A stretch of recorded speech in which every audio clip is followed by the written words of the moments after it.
piatok, 6. september, rok 2013. Nič nemám pripravené, len to, čo ma napadne, vám poviem. Som vlastníkom, spoluvlastníkom pozemkov, ornej pôdy, trávnatých porastov, lesných pozemkov.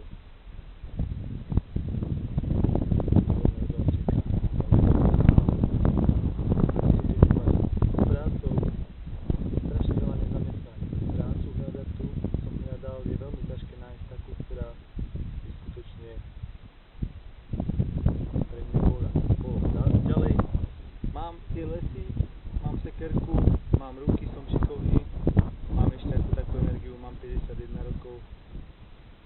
Ale všetci mi hovorili, už ich ani nepočúvam teraz, nebavím sa s vami, lebo to nemá význam, som pochopil. Tak, že si mám kupovať drevo. Mám odnú pôdu, trvalé trávnaté porasty a mám kosu, mám osličku, mám šikovné ruky, hrable, motičku. Môžem mať zvieratka, ale povedia mi, veď si kúp, ja si kupujem mlieko, lebo nemôžem hospodáriť, nie preto, že mi povedia, aby som si kupoval, ale nemôžem hospodáriť, lebo ochrana životného prostredia v Mikuláši, v Liptovskom, tu na okrese, napísala, že si mám stužkami elektrickými ohradiť. No tak také ohrady, ja si myslím, že 1000 ročia ľudia nepoznali, iba teraz ste to vymysleli a tie slúžia naozaj nie svojmu účelu. A hlavne, ja na týchto pozemkoch chcem žiť, to znamená, na každej parcelke chcem mať plot, môže byť drevený, hociaký, ale chcem mať tam na každej parcelke to, čo sa tam hodí a čo je potrebné k životu. Senko, stavy pre zvieratá a tak ďalej. Nejdem to rozoberať, lebo nemám toľko času, už vám nemôžem venovať toľko. A sú ďalej chvíle, ešte okrem týchto súkromných majetkov, ktoré som zdedil od mojich predkov, že človek by mal byť aj duševne šťastný. A ja som šťastný len vďaka tomu, že som talentovaný človek a viem si vnútri udržať pohodu na základe dobrých myšlienok a úvah. A nie, bohužiaľ, ako ste povedali, napríklad včera som bol v Kauflande, chodím takýto zarastený, hej, ale som dobrý človek, čistý a tak ďalej. A išla jedna pani doktorka, nebudem ju menovať, neviem, či by to neurobilo zle.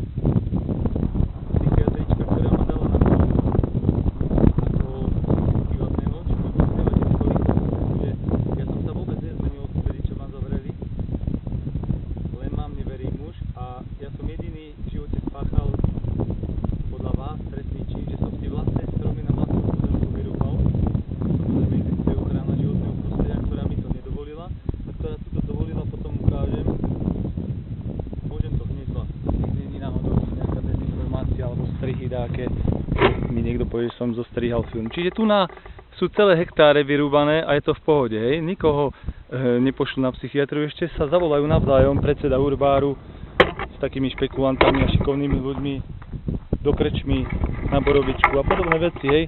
Takže ja sa vôbec nehnevám, ale tá pani psychiatrička dneska, vám to poviem pravdu, včera ma veľmi prekvapila. Jednak slušnosť hovorí o tom, že sa máme zdraviť.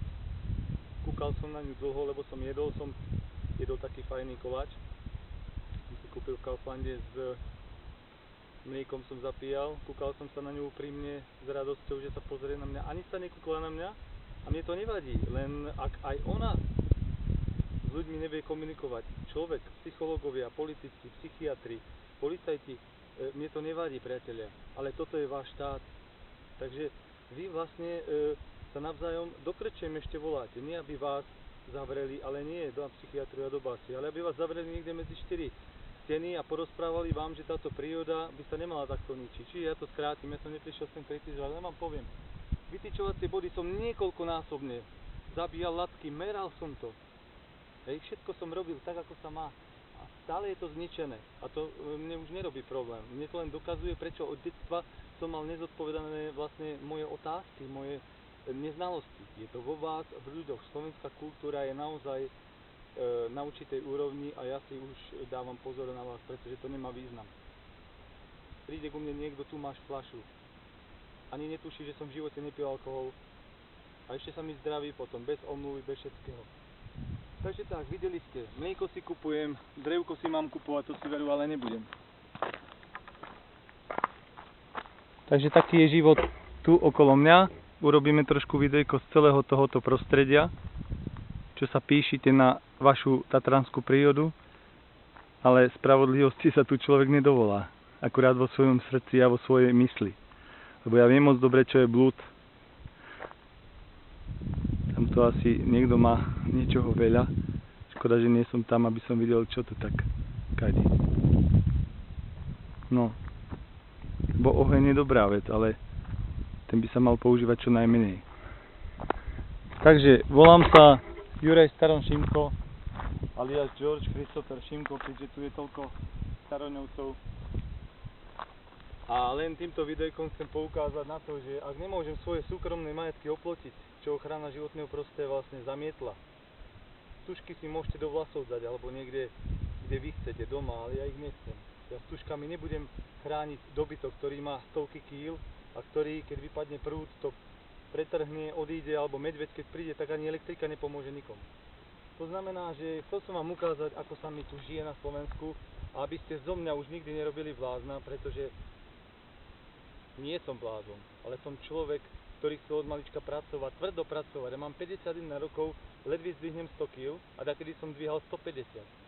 Takže ste vlastne teraz, keď tomu starší mi dali pôdu, čo doteraz sa nepodarilo, pomreli všetci predkovia, komunisti sú vo funkciách a ja si nakoniec tú pôdu ani nemôžem oplotiť. Takže predstavil som sa vám, ukázal som vám, o čom je tu život a myslíte si o sebe, čo chcete. Ja si o vás myslím iba to dobré, hej, že ste sa narodili krásne malé detičky, nevinné a že spoločnosť okolo vás spravila to, čo ste sa stali a čo tu narobíte, hej.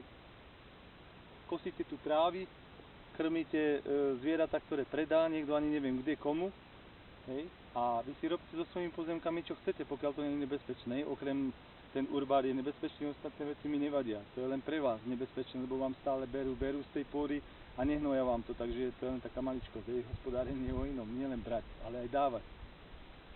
To znamená, že moju pôdu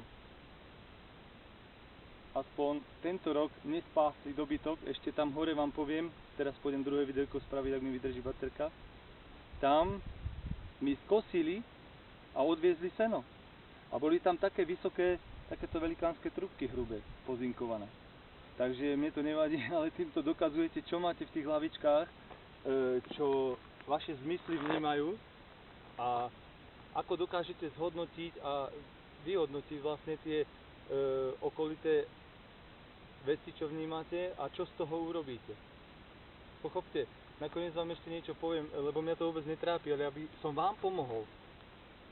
Ak ja rozprávam psychiatrom, že som nemohol kvôli vlastnému bratancovi, kvôli zákonom a tak ďalej hospodáriť a chcel som a vzal som si najhoršiu časť močiar, čo som netušil, pravdu som hovoril, že je to chránená časť, alebo že som to nemal a naozaj som nevedel a oni povedali, že je to blúd. Preboha, ja som nikdy od malička nikomu neklamal vo veciach, ktoré boli veľmi korektné, dôležité a tak. Zaklamal som vtedy, keď som človeku zachránil niečo, hej. A potom som to priznal, keď sa vec zachránila. Ale to sa stalo málo kedy a radšej to riešim ináč, hej. Dá sa ináč vymyslieť spôsob, ako určité veci zachrániť. No škoda, že nie som jediný, lebo by som videl, čo to tam pália, lebo to není malý dým a veľmi ma to zaujíma, prečo ľudia spôsobujú takéto škody v prírode. Dobre, nevadí. Ja nespasím tento svet, vy ste príliš nedokonali ľudia na to, aby ste žili ináč. Žijete tak, ako vám to vyhovuje. Dobre, takže neviem, kde mám kosiť, hej, vzal som si kosu, ale neviem, kde mám kosiť. Takže v prvom rade, dneska je posledný deň, prišiel som kosiť, tamto som už dokosil, iné parcelky najväčšie. Takže čo mi z úradu poslali, tak ja to nemám vymerané. Ja nie som z Asiku, tak sa volá tá firma, aby som začal kosiť, ja neviem, od neverím Boha. Ja jednoducho potrebujem vedieť, kde mám body vytyčovacie, musím si ich zistiť, zohnať a tak ďalej a potom môžem kosiť. No a potrebujem cestovať preč, takže kosil som najväčšiu parcelku, aj tam dole ešte jednu, vyše hektára som pokosil a teraz nakoniec, keď vidím, že tu nás sú zničené body, vytyčovacie nemôžem kosiť, tak budem musieť kvôli takémuto kúsku, čo by som skosil za pár hodín, hej, tak budem platiť asi pokutu, lebo mi taký list poslali, že upozornenie, že, alebo výzvu, že mám pokosiť, aby som nezaburinoval. No tak vezmite si, toto sú moje pozemky a tu na tej buriny naozaj nevidím, tuto trošku bodľačikov. No ale tento náhodou som chcel raz niečo s pozemkami robiť, tak som si zistil tuto presne na tou tabulou, vidíte v akom to je stave, to je zaburinené naozaj všetko. Ale mi to nevadí, hej, lebo to není moje a neškodíte mi, lebo mne nevadí, keď mi burina zase, ja si viem s tým rady. Ale keby som to mal naozaj oplotené a tak. Ale vy, toto je, aby ste vedeli, to je obecný pozemok. Hej, toto všetko bolo vyrúbané a nikto sa o to nestará. Takže obecný pozemok zostane zarastený skutočnou burinou a ja dostanem pokutu za takéto krásne trávy, hej. Je tu sem tam pár bodľačikov, ale možno, že to ani nie je moje, ale to nevravím preto, že sa toho chcem zbaviť, ale to by som aj skosil, keby to bolo, že je tu vytyčovací bod a tamto vidím, že je niečo polámané. No dobre, že som si všimol. No vidíte, takže tieto latky, takéto latky veľké som mal a vypadá to, že je to prejdené traktorom. Tuto dokonca, aha, aj trúbka, si pamätám už. Trúbka zohnutá, takže pozrite, nestačí, že robia jamy, že si zajdu ďalej, ale ešte mi prejdú vlastne tieto trúbky. A okolité, čo boli trúbkami tiež označené, som našiel povytrhávané a pozohyňané, takže ja neviem, kam sa to uberáte. Cestu si robíte tadiaľto, hej, nestačí vám táto, lebo túto urobí tak tá firma, že neopraví, sú tu kaluže a potom na osobných autách nejdú po tej kaluže, lebo by sa tam naozaj celé koleso vošlo, takže tak. O tomto je Slovensko, ale ja fakt neviem, čo s vami, tak sa nenevajte, ja len reálnu vec sa snažím ukázať vám, aby ste videli, ak to vôbec niekto pozerá, alebo bude pozerať, pretože viem, že vy radšej si v krčme popíjate, alebo kúkáte všelijaké iné filmy. Dobre, tak sa lúčim. Namiesto toho, aby som mal koníky, voz, rodinku, oplotené pozemky a snažil sa žiť plnohodnotný život, tak toto je tu na. Tak čo ja s vami? Aha, stopy po dobytku ešte, aspoň, že jednu vec ste zachovali, že okrem toho, čo ste mi tamto zničili, pokosili, odviezli seno, čo mi je veľmi ľúto, ale čo mám s vami robiť? Viem moc dobre, že nemám toľko času, aby som sa s vami súdil a postihol vás, lebo to by ste si zaslúžili. Bo budete ďalej robiť také zlé veci. Takže aspoň toto, že ste dodržali, že ste to neprešli dobytkom. No lenže čo není, môže byť ešte. A tam to vypadá poláhnuté, takže neviem, či tá to neprešiel, alebo vysoká. Tu je to také, že neviem. Ja neviem, čo chcete všetci pre Boha, veď budujete, hej? Budujete si, penzióny si staviate, auta si kupujete, máte deti. A teraz si vezmite, že by prišla vojna alebo iný systém a všetko by vám pobrali. Ako by ste sa cítili? No a vy mi nechcete vrátiť to, čo je po predkoch, nechcete mi to dať užívať. Tak ja nemám problém už žiadny, ale vám to vysvetľujem, lebo ja, keď by som sa neumýl, nejedol, ja neviem, stačí, že sa neholím a žilitek mám doma do 300. To znamená, že by ste ma mali za čo. Takže ja žijem vďaka cudzine a môžete sa hanbiť naozaj. Hanbiť, viac vám nepoviem. Mlieko kupujem. Majte sa pekne, priatelia Slováci. Čo mám vám povedať? Polovička závislých na alkohole. Takže piatok, 6. september, rok 2013, obed. A neviem, čo s vami. Aj keby celý zákonný systém, čo čítam, o ňom som ho ovládal, tak tu je veľmi ťažko sa presadiť. A úplatky vám v živote nedám. Aj keď mám peniaze, ale nedám. Pretože ja nebudem podporovať nikdy, keď som celý život vlastne prežil poctivo.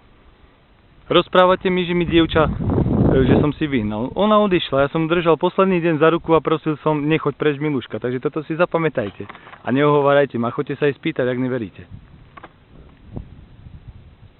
A hory?